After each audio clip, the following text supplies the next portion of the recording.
What would be a business struggle that you think would be valuable to share with the audience today? I think it would be in relation to just having tenacity and grit. Mhm. And I think those words are a bit overused in society. You know, the hustle, you got to hustle, Yeah. hustle, hustle. I Yeah. think everybody needs to hustle, yes, but I think showing your true colors and giving yourself time to show something through is what's key. For me, it's been that way with my entire career. My dad has always told me, anything you do in life, give it a year at least. You don't give it a year, you haven't given enough time to be able to percolate and see if things are going to come to fruition. A lot of times people will go in and do things way too quickly. They're in, they're out. You're like, what the hell are you doing? Oh, well, I tried. No, no, no, no, no. That's not the word. I do. I tell my family, we do in the Lane household. We don't try anything. If we fail, we failed doing something in terms of the activities. So the key thing is just when people get at those moments in business where they feel like, hey, it's time to give up, just keep going and going and going because, like you mentioned, we had a conversation before this meeting about another person who's going through a health struggle.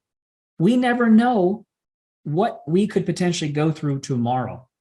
And if we keep that in mind and there are these goals that we want to achieve and we just don't push through those goals, then at the end of the day, you just don't really know how far you can go. I learned in 2019 that things can happen very quickly that will alter the course of your life. And I had to have that coming of Brett, as I like to call it. I got to realize who I am.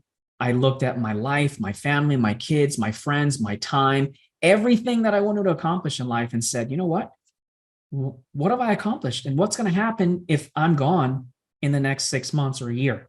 So I say that to you, Jason, to your listeners as well, just that you don't really know what's going to happen. You don't know what you're going to go through until you go through it.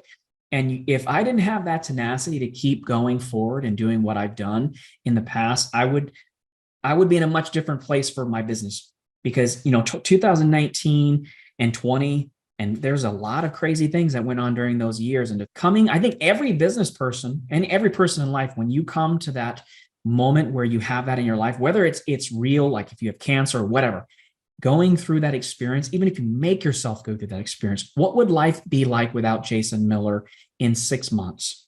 And then think, who is he? What is he about? What's his legacy?